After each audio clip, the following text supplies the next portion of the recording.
Number 51, evaluate the limit. So we have the limit as x approaches 2 of x squared minus 4 over the absolute value of x minus 2. So how should we begin? I recommend writing a piecewise function for the absolute value of x minus 2. This is going to be equivalent to positive x minus 2. This is when x is greater than 2 because what's inside the absolute value will be positive. When x is less than 2, we need to use a negative x minus 2. So let's evaluate the limit as x approaches 2 from the left.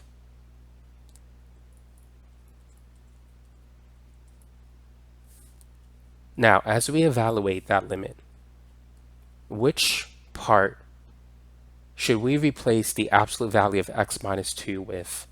Positive x minus 2 or negative x minus 2? Since we're dealing with 2 from the left, we're dealing with numbers less than 2. So we're going to replace the absolute value of x minus 2 with negative x minus 2.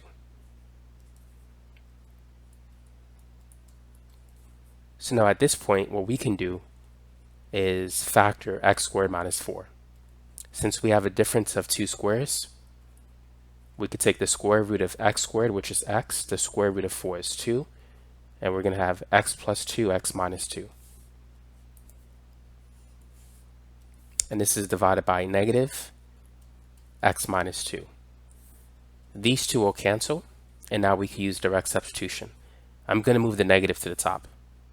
So we're going to have negative, and then we can replace x with 2. So this is equal to negative 4.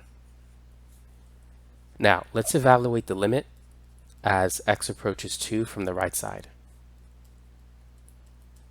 So from the right side, that's when x is greater than 2, which means we can replace the absolute value of x minus 2 with positive x minus 2. So we're going to have the limit as x approaches 2 from the right, and we can factor x squared minus 4 just as we did before. And that part is not going to change. The only difference is instead of having negative x minus 2 on the bottom, we're going to have positive x minus 2. The x minus 2 factors will still cancel, and now we can use direct substitution. This is going to be 2 plus 2, which is positive 4. Now, notice that the left-sided and the right-sided limits, they're not equal to each other. One is negative 4, the other is positive 4. Therefore, this limit does not exist.